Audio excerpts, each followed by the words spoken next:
Good morning, my dear students and friends, and to all the faculty members.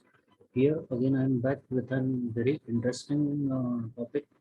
This is the tracks of the spinal cord.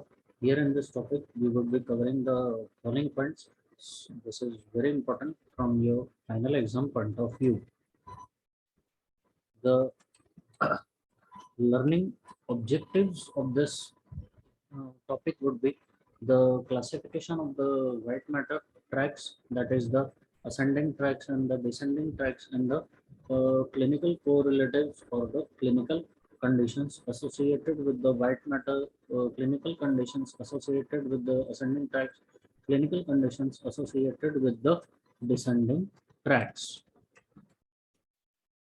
In this diagram, we can see the section of the spinal cord.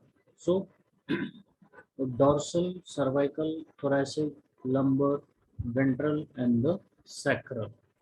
These are the four divisions of the spinal cord through which the cervical nerve, thoracic nerves, lumbar nerves, and the sacral nerves arise. On the left hand side diagram, we can see the dorsal, that is the posterior ventral, the anterior ventral horn of the gray matter, ventral column of the white matter, dorsal nerve root PNS, spinal nerve, ventral nerve root PNS, dorsal horn, gray matter, dorsal column, and the white matter. Now the white matter of the spinal cord. In this diagram, we can see the posterior median sulcus, posterior intermediate septum, posterior lateral sulcus, posterior funiculus, lateral funiculus, anterior funiculus, anterior lateral sulcus, anterior median fissure, ventral root, anterior gray column, posterior gray column, dorsal root. White matter of the spinal cord, it is nothing but a mixture of the nerve fibers, neuroglia, blood vessels. It surrounds the gray matter, white color, and it surrounds the gray matter. It is white in color, and it consists of the myelinated nerve fibers. Types of the fibers are the sensory, motor, and the association type of the fibers. In this, we can see the green color fibers are the sensory, which are going from the spinothalamic tracts to the from the spinal cord to the brain. The motor, which are coming from the CNS to the spinal cord. As we can see the lateral corticospinal tract, anterior corticospinal tract, dorsal column, and the spinothalamic tracts. Divisions in the white matter. We can see the anterior white column or funiculus, lateral white column or funiculi, posterior white column or funiculus, anterior white commissure, posterior median sulcus, posterior intermediate sulcus, posterior lateral sulcus, dorsal funiculus, lateral funiculus, ventral funiculus, anterior median fissure, and the anterior lateral sulcus. Tracts, collection of nerve fibers.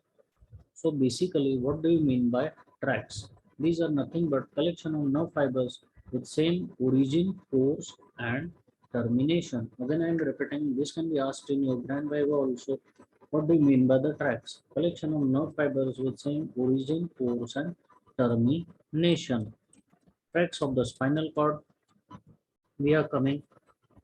The blue ones are the ascending tracts, and shown in red color are the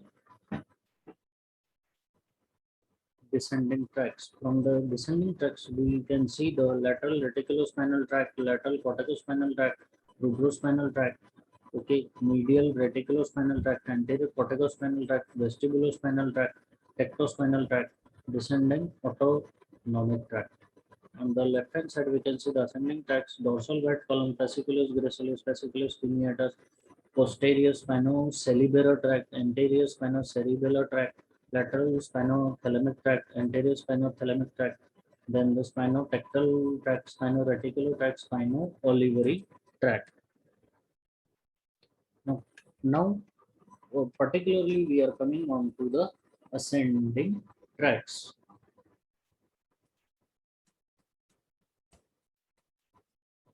Ascending tracts and their functions which they are carrying. Lateral spinothalamic tract, it carries pain and thermal sensation. Anterior spinothalamic tract, it carries crude touch, non-discriminative touch, light crude, pressure, tickle, and each sensation. Dorsal column, fine touch, discriminative touch, fasciculus gracilis, two-point discrimination, fasciculus cuneatus, vibration, and conscious proprioception. Anterior spinocerebellar tract, it carries unconscious proprioception, gross movements. Posterior spinocerebellar tract, it carries unconscious proprioception and fine movements.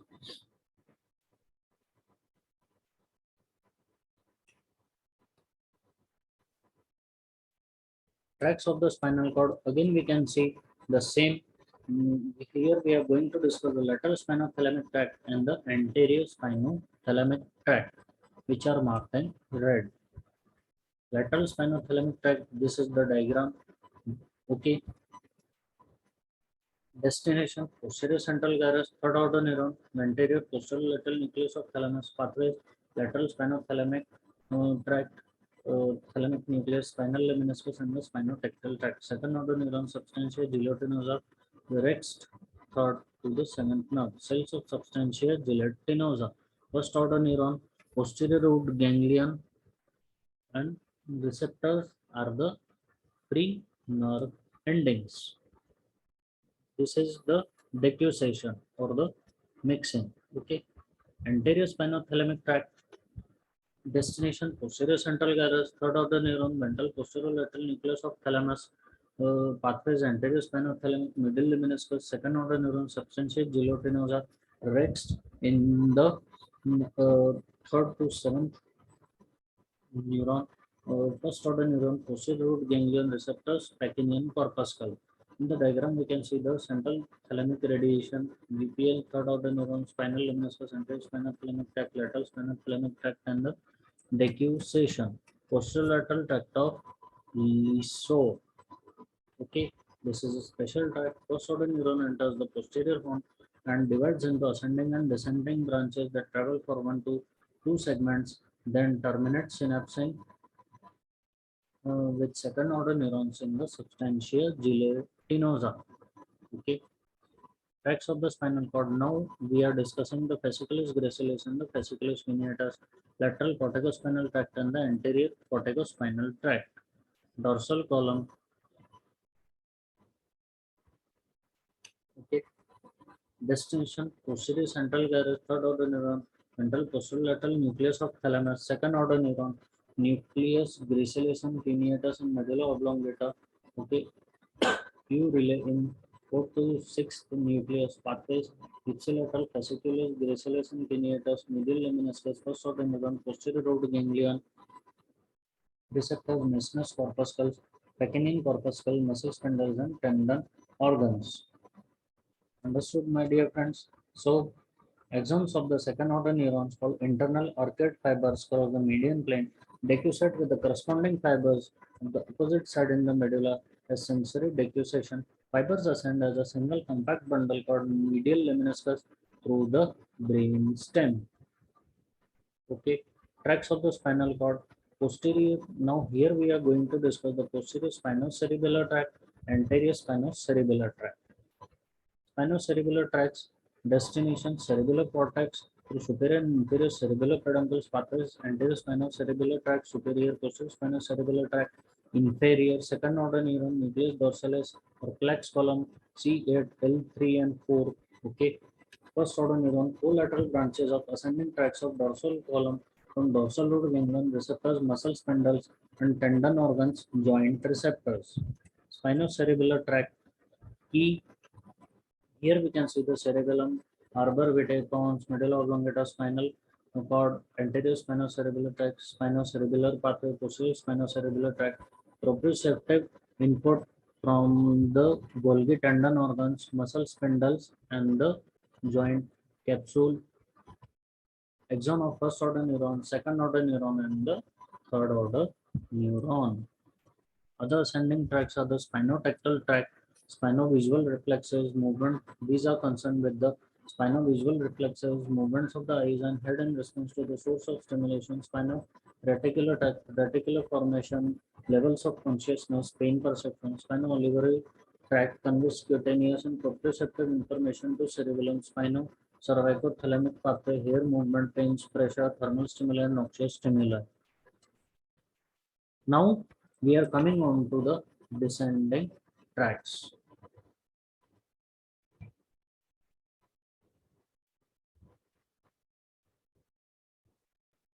Okay, corticospinal tracts. Primary origin, primary motor cortex area 4, secondary motor cortex area 6, parietal lobe areas 3, 1 and 2. Pass through corona radiata, postal limb of internal capsule, middle 3/5 of basis, peduncula of midbrain. Set of crossover pyramids of medulla pathway, corticospinal tracts, termination 98% on contralateral alpha and gamma motor neurons, gray matter or interneurons.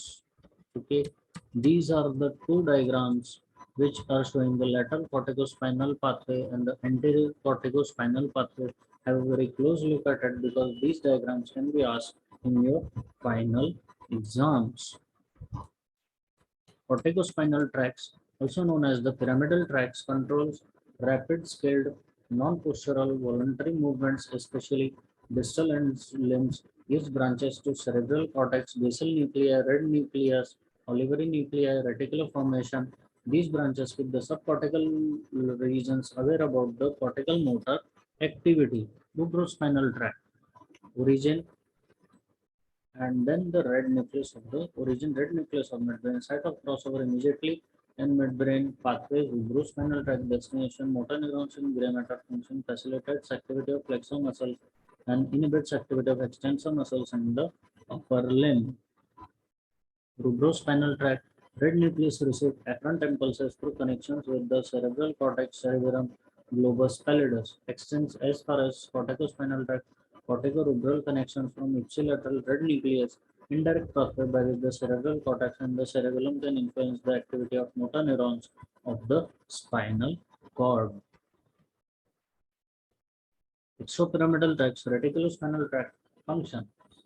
On the left hand side we are seeing the tract and on the right hand side we are seeing the functions. Reticulospinal tract inhibit or facilitate voluntary movement, reflex activity, assist hypothalamus, controls sympathetic, parasympathetic outflows, tectospinal tract, reflects postural movements of head concerning visual stimuli, vestibulospinal tract, unconscious maintenance of posture and balance, acts on extensors, mediates head and neck movements in response to vestibular sensory input. Descending autonomic fibers control sympathetic and parasympathetic systems. Now, coming on to the lesions of the spinal cord, these are very much important, so kindly note it down. Injury to the ascending tracts within the spinal cord. Okay, common causes include MS, penetrating injuries and compression from the tumors, lateral spinal thalamic tract lesion, contralateral loss of pain and temperature sense.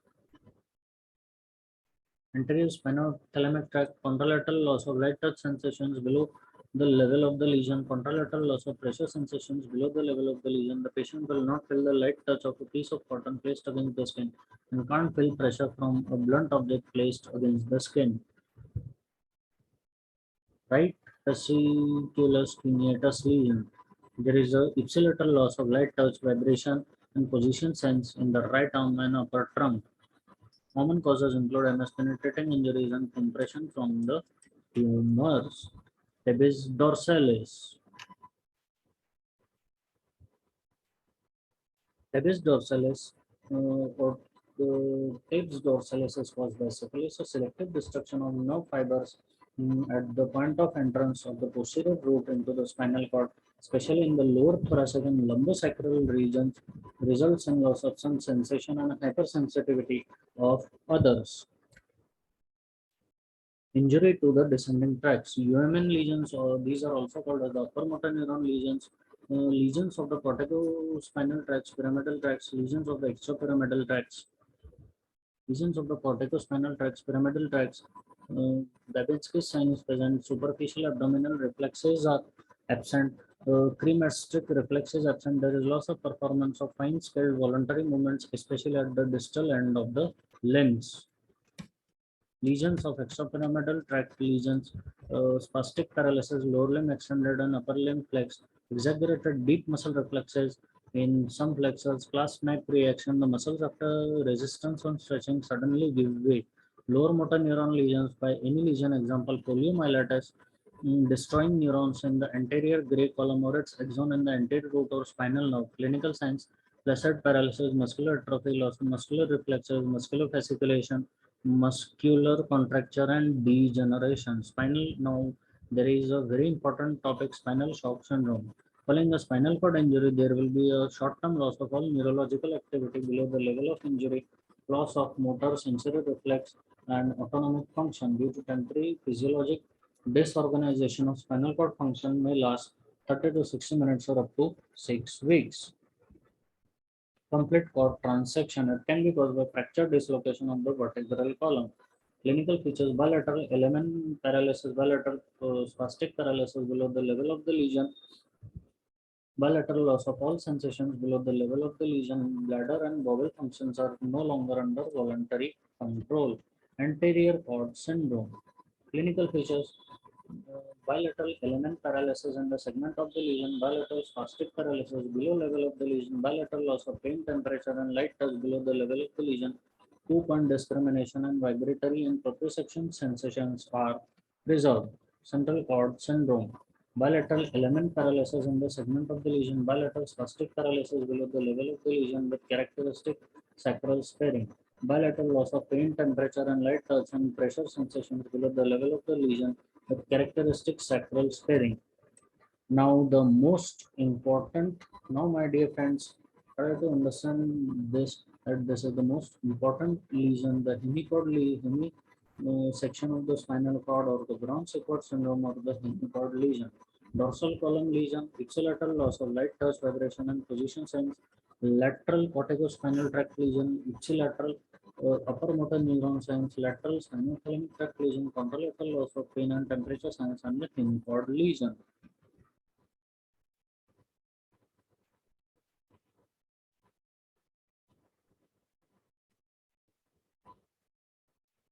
So, my dear friends, this is all for today.